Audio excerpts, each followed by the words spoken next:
Hello everybody, I'm Richard Oldner. Welcome to the channel. Here's the question for today. Which one of these big block Chevys would you rather have? An 800 plus horsepower supercharged GM crate motor or a much less expensive 800 plus horsepower junkyard 454? Let's take a look. To get things started, we're going to illustrate two different types of 454 big block Chevy builds. One is starting out with your typical junkyard motor, which usually you can get for $500 or $600 normally from a wrecking yard. The other is a much more expensive crate motor, the ZZ454 from GM Performance Parts. So let's take a look first at our junkyard motor. This was a Gen 6. This is one that we go to the wrecking yard and grab. It is a 1996 to 99, 2000-ish era, depending on which vehicle you're looking at.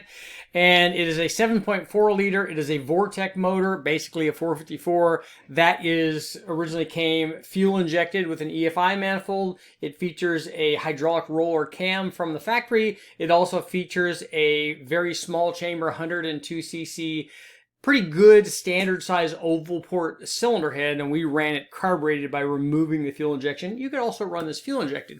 But what we did was what we normally do in these combinations is, because you could run it stock, but it'd be much better off if you're going to add boost, like with most motors, is to add a camshaft. So that's exactly what we did here. And we're going to compare the naturally aspirated versions first, and then we'll show you what happens to each of these after we added boost. And there is a power difference, so let's get right to it. This was our 2000, or I take that back, a 1998-99 454. It was our junkyard motor. Let's go ahead and take a look at our test description here. We added a fairly healthy camshaft to it, a Comp Extreme Energy, or this one was an Extreme Marine. It was a 230, 236 degree duration, 547 lift, and 112 degree lobe separation angle. We reused the factory hydraulic roller lifters, so we just basically replaced the camshaft. To put that camshaft in, we also had to upgrade the valve springs, so we added a valve spring upgrade package to the factory cylinder head. We also, as I said, replaced the EFI setup with a carbureted system. So we put a distributor in place. We used an Edelbrock RPM air gap style intake manifold and a Holley 750, ran it with long tube headers. Once we did those modifications, basically did a cam swap and then put a carbureted induction system on it, our big block 454 produced 427 horsepower. Torque was up to 477 foot-pounds of torque, 476 foot-pounds of torque. Now let's take a look and see what happens. How does this compare to our ZZ454, which we also upgraded? So this was a ZZ454 crate motor. It's originally rated about 470 horsepower from GM and 519 foot-pounds of torque. This one obviously did very well, making a lot more power than our junkyard motor, but it was augmented as well. We replaced the small camshaft that comes with this motor, which was a 211, 230 degree duration, a 510, 540 lift, and we replaced that with a bigger hydraulic roller from Comp Cams. The cam that we put in it was a 520, 539 lift split.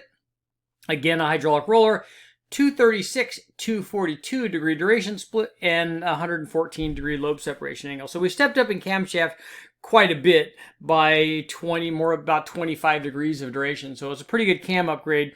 We also installed a dual plane intake manifold on this. I take that back. This one actually comes with a dual plane intake manifold, but we installed a YN Track Warrior single plane intake manifold. The combination actually comes with a dual plane.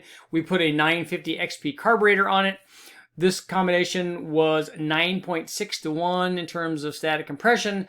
The 454 from the junkyard was less than 9 to 1, probably in the low to mid 8s. So we installed the distributor, the intake manifold, carburetor, did the cam upgrade on our crate motor, and here's how the crate motor did. Very well.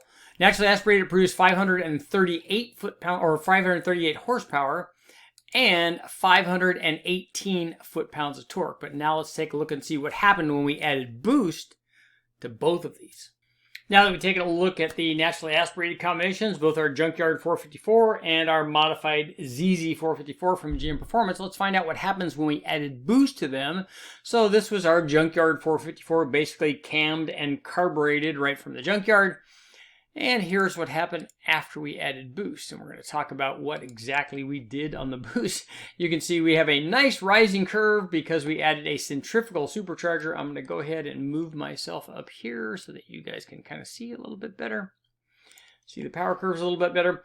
So we're talking about 800, nearly 850 horsepower, 847, 848 horsepower. Peak torque checked in at 761 foot-pounds. And we'll take a look. We added a Vortec supercharger, a centrifugal supercharger. We had cog pulleys on this to make sure that we didn't have any belt slippage. We also ran an air-to-water intercooler. The Vortec was a YSI supercharger, so something capable of exceeding, this was a 4-digit power level kind of supercharger, capable of exceeding 1,000 horsepower if we wanted to go that far. We didn't really want to do that on this particular junkyard motor. We replaced the 750 carburetor that we ran naturally aspirated with an 850 carb shop, or I think it was a CSU carburetor, a blow-through carburetor, and we used a spacer underneath it. We had a 32-tooth blower pulley and an 80-tooth crank pulley. We were measuring air temperature under the carburetor. We ran this air-to-water intercooler. We had we dropped the temperature down from 248 degrees down to 111 degrees after the intercooler. And that was just measured right after the intercooler. It was even lower actually underneath the carburetor, which adds a secondary cooling effect just as a blow-through application. We ran all of this on 100 octane, a mixture of 100 and 91, but primarily race gas in it so that we could get this temperature down low enough or run enough timing so that we could make this kind of power on our boosted application. We also wanted this thing to be safe. We were running about 21 or 22 degrees of timing on this combination. And as you can see, good power, nearly 850 horsepower with our intercooled deal. So it shows you can make big power with starting out with a junkyard motor, especially if you have a cammed one, just like we do with the LS. Here's what happened when we ran boost on our ZZ454. So if you remember, this is now, and I'm going to go ahead and label these. This is our naturally aspirated ZZ454. And here is our supercharged crate motor. It actually made slightly less than the junkyard motor, but we were running less boost on the 454. We were running a Pro charger on the crate motor. So go ahead and take a look at that. So we had a Pro Charger D1X supercharger on this. We had a 4-inch blower pulley and a 7.5-inch crank pulley. Again, we had a blow-through carburetor. We had the CSU carburetor on this. Timing was about 30 degrees. Those aluminum oval port heads wanted more timing, both NA and supercharged on this combination. And this isn't really a direct comparison between the different kinds of blowers so much as it just to illustrate to you that it's certainly possible to make a lot of power with either one of these combinations. So you can choose whether or not you want to go the easy route, just go to a crate motor, get something that's readily available, that's ready to go like this, although we did change the camshaft to get it to make more NA power and then more power under boost.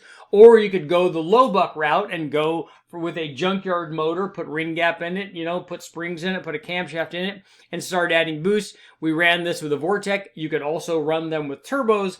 You also could, if you wanted, upgrade your crate motor with a much better cylinder head. Then you wouldn't have to run like 15 or 16 pounds of boost like we did on the crate motor or on the junkyard motor versus 8 or 9 pounds on the crate motor, because the crate motor made more NA power, as we saw here. It made 537 horsepower versus 426 horsepower, so it was starting out with more power, so it took less boost to make nearly the same boosted power.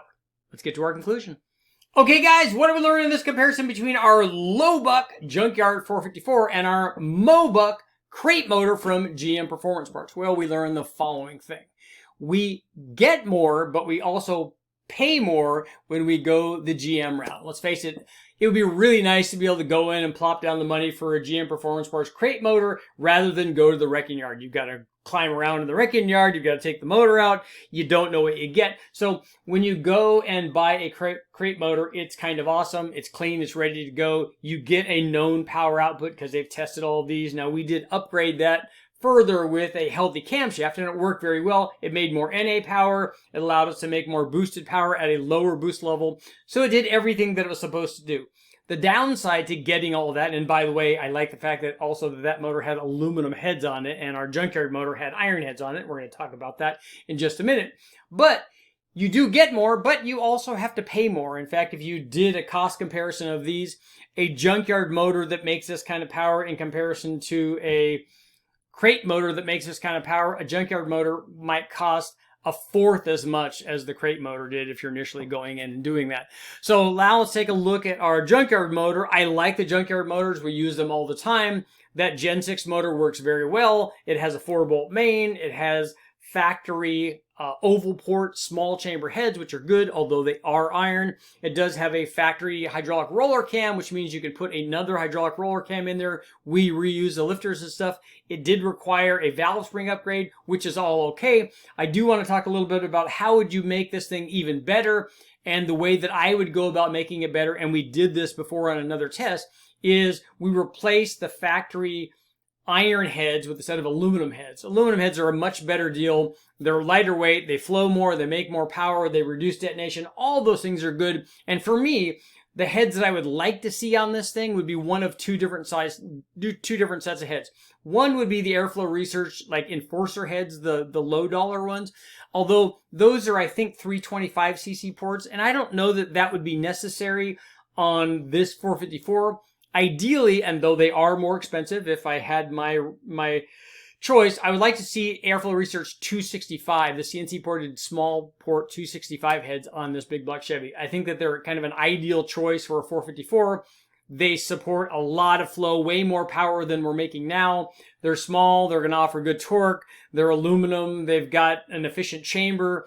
They are going to lower the compression a little bit, which we saw with our other head test. But those are the heads that I would like to see on there. This 454 with this kind of cam and an Airflow Research 265 head. But if we go back to the way that we tested it with the factory 102cc iron oval port heads, a cam upgrade, and a Vortec, it goes to show you what you can do right from the wrecking yard. As we talked a little bit about, the downside to that, you don't know what you're getting because it came from the wrecking yard. Was it well taken care of? How many miles are left on it? When you take it apart, you should put ring gap in it. Actually, you should do that to both of the motors. But you don't really know what you're getting, as opposed to the crate motor. You definitely know what you're going to be getting. But on the plus of the Junkyard side, it's a lot less money. Armature holder, make sure to like, share, subscribe, ring the bell, do all that stuff. I'll keep testing.